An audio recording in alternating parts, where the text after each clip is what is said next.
Hello everyone, this is Divya and welcome to my channel dialectical girl. और आज की इस वीडियो में हम बात करेंगे क्रिमिनोलॉजी के एक बहुत ही इम्पॉर्टेंट टॉपिक के बारे में, जुवेनाइल डेलिंक्वेंसी। आज की इस वीडियो में हम जानेंगे कि जुवेनाइल डेलिंक्वेंसी क्या है, इसका बेसिक मीनिंग क्या है एंड डेफिनीशंस भी हम डिस्कस करेंगे।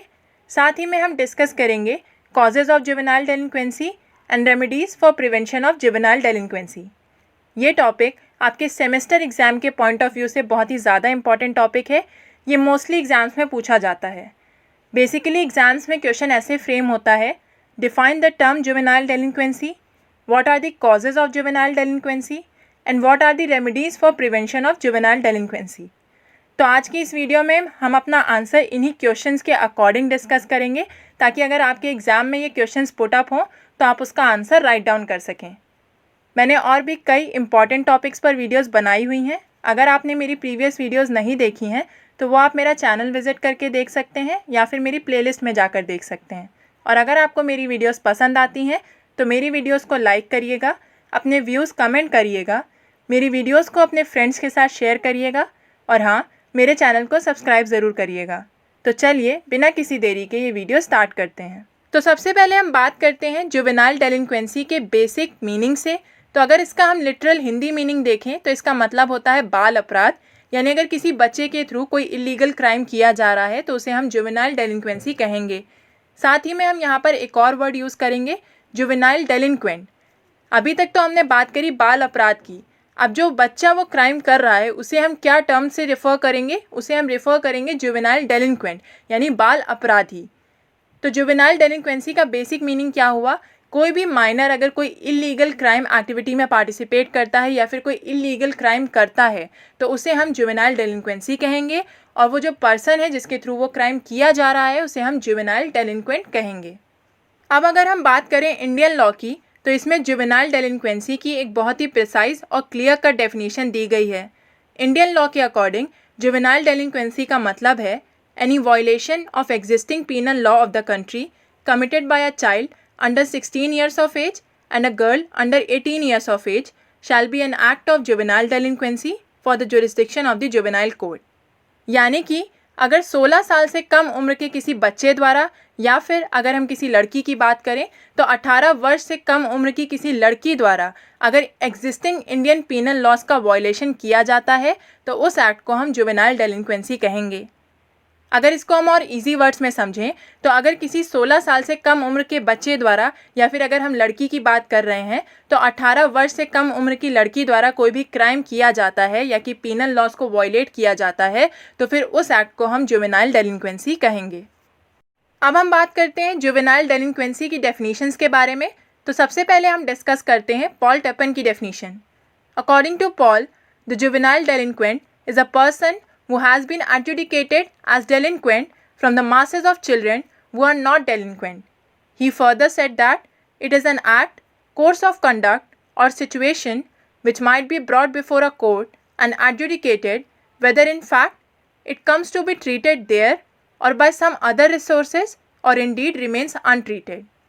तो पॉल ने जुवेनाइल डेलिंक्वेंसी को डिस्कस करने से पहले, डिफाइन करने से पहले हमें जुवेनाइल डेलिंक्वेंट के बारे में बताया है, यानी कि बाल अपराधी क्या है।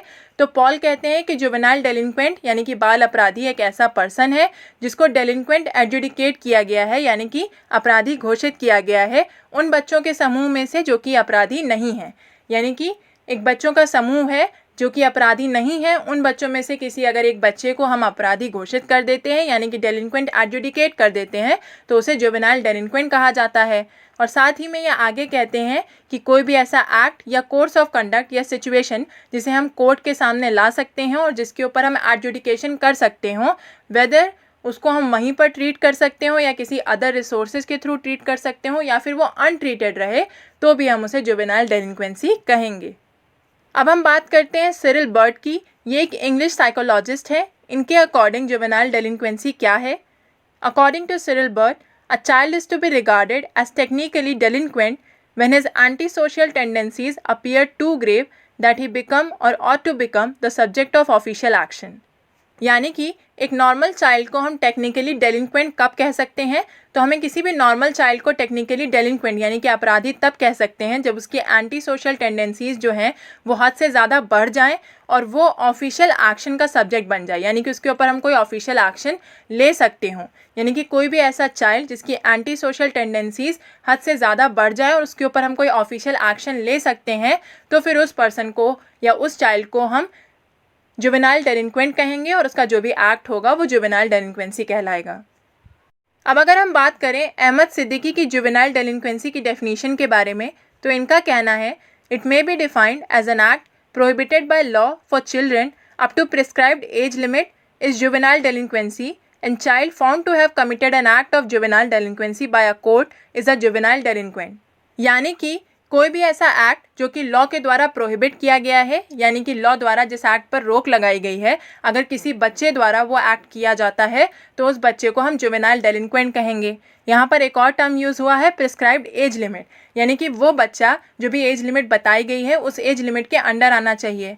तो अगर हम बात करें इंडियन लॉ की, तो उसकी प्रिस्क्राइब्ड एज लिमिट हमने अभी पहले ही डिस्कस करी थी कि अगर किसी भी नॉर्मल चाइल्ड के केस में वो एज लिमिट है कि उसे 16 ईयर्स से कम का होना चाहिए, और अगर हम किसी लड़की के केस में बात करेंगे तो उसे 18 ईयर्स से कम का होना चाहिए, तभी उसे हम जुवेनाइल डेलिंक्वेंट कहेंगे। और उसके द्वारा जो एक्ट किया जाएगा, यानी कि जो लॉ वायलेट किया जाएगा या जो भी प्रोहिबिटेड चीज़ है लॉ के द्वारा वो परफॉर्म करी जाएगी, तो उसे हम जुवेनाइल डेलिंक्वेंसी कहेंगे। अब हम बात करते हैं चिल्ड्रन एक्ट 1960 के सेक्शन 2 क्लॉज जे की। इसमें डेलिंक्वेंट चाइल्ड की डेफिनेशन दी गई है। इसके according delinquent child means a child who has been found to have committed an offence. इसका मतलब हुआ डेलिंक्वेंट चाइल्ड का मतलब किसी ऐसे बच्चे से है जिसने कोई ऑफेंस कमिट किया है, यानी कि कोई भी बच्चा अगर कोई ऑफेंस कमिट करता है तो उसको हम डेलिंक्वेंट चाइल्ड कहेंगे।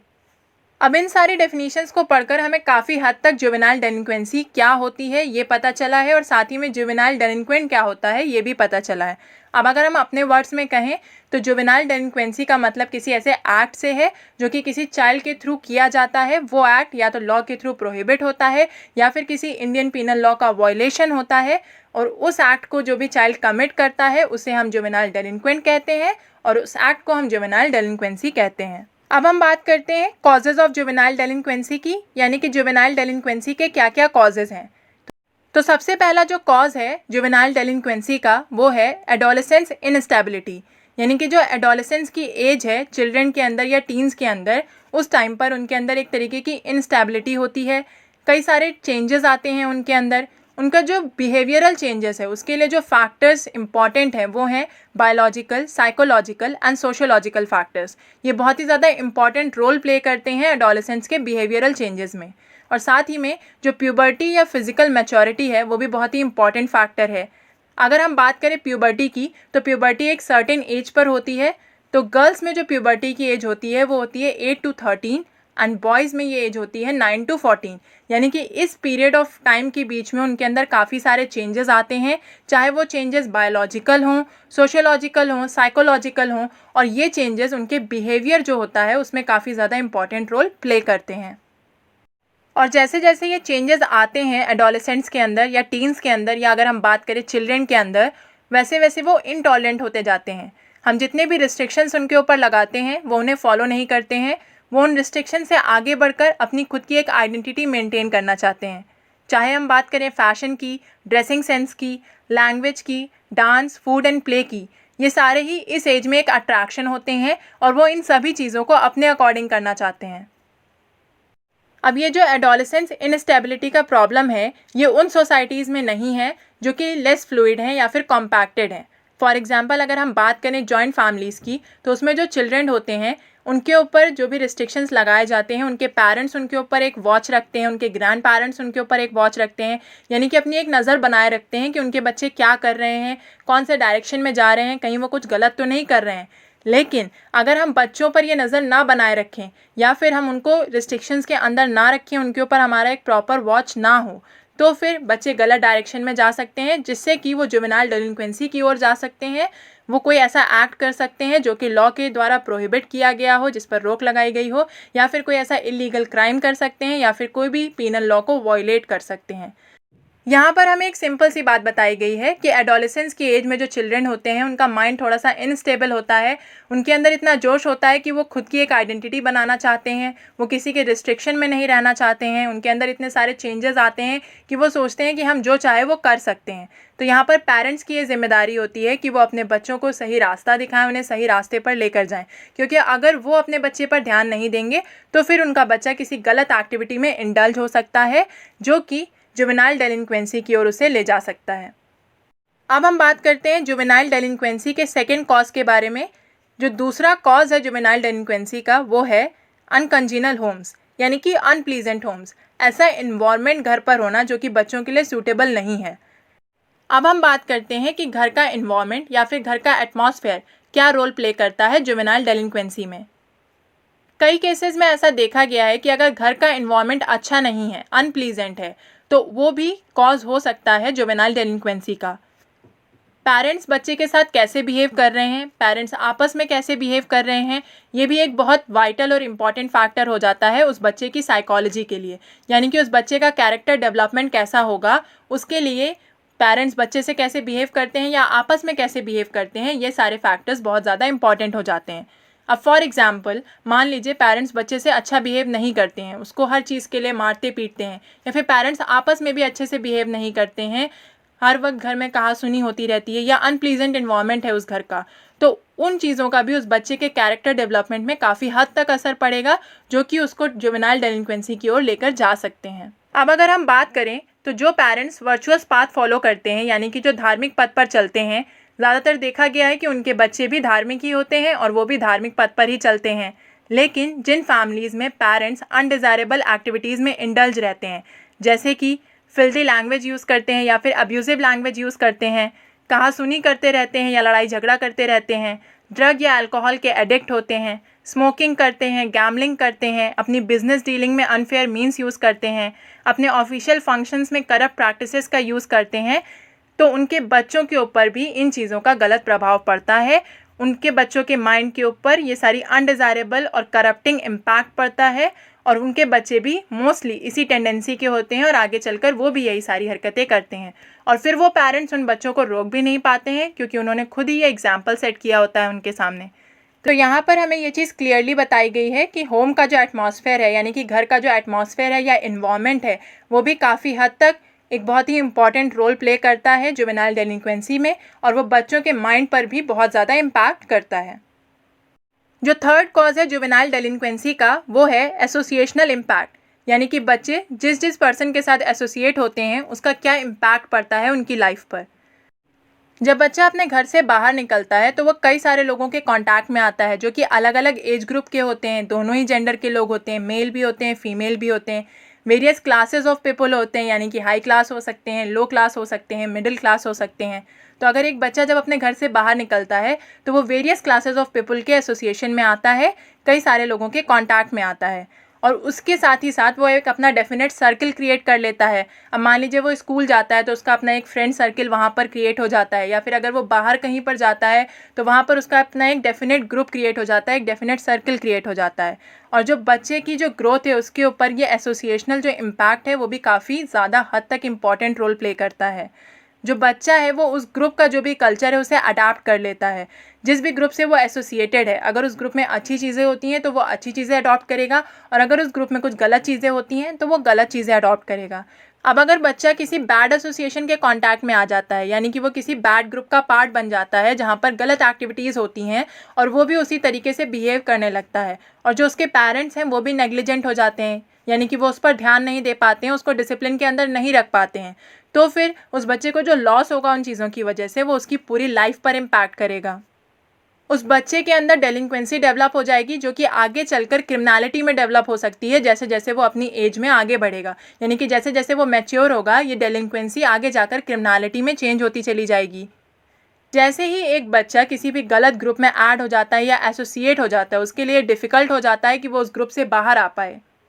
तो यहाँ पर हमें एक बेसिक सी चीज़ बताई गई है कि घर से बाहर बच्चा जो भी कॉन्टैक्ट्स बनाता है, चाहे वो अपने स्कूल में बनाता हो या बाहर के फ्रेंड्स के साथ हो, जिन भी ग्रुप्स में वो इंडल्ज होता है, उनका क्या इम्पैक्ट पड़ता है उसकी लाइफ पर, यानी कि जिन भी चीज़ों से वो एसोसिएट होता है वो क्या इम्पैक्ट छोड़ती हैं उसकी लाइफ पर, और ये इम्पैक्ट भी कॉज हो सकता है जुवेनाइल डेलिंक्वेंसी का। जो फोर्थ कॉज है जुवेनाइल डेलिंक्वेंसी का वो है सेक्स इंडल्जेंस। अगर बच्चा सेक्सुअल एक्टिविटी में इंडल्ज हो जाता है तो वो भी एक मेन कॉज हो सकता है जुवेनाइल डेलिंक्वेंसी का। अगर अपनी चाइल्डहुड में कोई बच्चा सेक्सुअल एक्टिविटी में इंडल्ज हो जाता है तो उसके अंदर काफ़ी सारे चेंजेस आते हैं जो कि उसके माइंड पर भी काफ़ी हद तक असर करते हैं बैड वे में, यानी कि एक बैड इम्पैक्ट छोड़ते हैं उसके माइंड पर। चाहे वो होमोसेक्सुअलिटी हो या हेट्रोसेक्सुअलिटी हो, इस स्टेज में ये दोनों ही चीज़ें किसी भी चाइल्ड के लिए बहुत ही ज़्यादा डेंजरस होती हैं। ऐसे चाइल्ड्स गर्ल्स के ऊपर रिमार्क्स करने लगते हैं, फिल्दी कमेंट्स करने लगते हैं और अपनी सेक्सुअल क्रेविंग के लिए वो कई सारी अनडिज़ायरेबल चीज़ें भी कर देते हैं। लड़कियों के सामने स्मार्ट दिखने के लिए, फैशनेबल और अट्रैक्टिव दिखने के लिए अगर उनके पास प्रॉपर मीन्स नहीं होते हैं तो फिर वो गलत मीन्स का सहारा लेने लगते हैं, जैसे कि वो चोरी करने लगते हैं, इस तरीके के एक्ट वो करने लगते हैं। और अगर यही चीज़ हद से ज़्यादा आगे बढ़ जाती है तो फिर वो किडनैपिंग और रेप जैसे क्राइम भी कमिट करने लगते हैं। जो फिफ्थ कॉज है जुवेनाइल डेलिंक्वेंसी का वो है मूवीज़। मूवीज़ किसी भी पर्सन के माइंड पर बहुत ज़्यादा इम्पैक्ट करती हैं और आजकल की मूवीज़ का जो थीम होता है वो बेसिकली सेक्स और वायलेंस पर बेस्ड होता है, जो कि चिल्ड्रन के माइंड पर काफ़ी गलत इम्पैक्ट करती हैं। हीरो को ऐसे डिपिक्ट किया जाता है कि किसी भी सर्कमस्टांस में कोई उसे हरा नहीं सकता है, वो काफ़ी ज़्यादा एडवेंचरस होता है। विलन की लाइफ इतनी ग्लैमरस दिखाई जाती है कि बच्चों के माइंड पर ऐसा इम्पैक्ट पड़ता है कि अगर हम भी शॉर्टकट मेथड्स अपनाएंगे या इलीगल एक्टिविटीज़ करेंगे तो हम भी रिच और इन्फ्लुएंशियल हो सकते हैं। वो ये चीज़ नहीं देखते हैं कि इसका एंड रिजल्ट क्या होगा। तो अगर हम कहें तो मूवीज़ किसी भी चिल्ड्रन के माइंड पर ऐसा इम्पैक्ट छोड़ सकती हैं जिसकी वजह से वो गलत रास्ता चुन सकता है और डेलिंक्वेंट बन सकता है। जो सिक्स्थ कॉज है जुवेनाइल डेलिंक्वेंसी का वो है failure in the school life. कुछ बच्चे स्कूल में अच्छा परफॉर्म नहीं कर पाते हैं जिसका इम्पैक्ट उनकी लाइफ पर पड़ता है, जिसकी वजह से वो गलत रास्ता भी चुन सकते हैं। कुछ बच्चे स्कूल जाने के लिए मेंटली प्रिपेयर नहीं होते हैं लेकिन उनके पेरेंट्स द्वारा उन्हें फोर्स किया जाता है, जिसको वो पेरेंट्स की क्रुएलिटी समझ लेते हैं, जिसकी वजह से वो क्लासेस बंक करने लगते हैं, स्कूल छोड़कर वो किसी और जगह पर अपना टाइम स्पेंड करने लगते हैं और इसी वजह से वो किसी बैड ग्रुप के कांटेक्ट में आ सकते हैं या फिर किसी गलत एक्टिविटी में इंडल्ज हो सकते हैं, जिसकी वजह से वो डेलिंक्वेंट हो सकते हैं।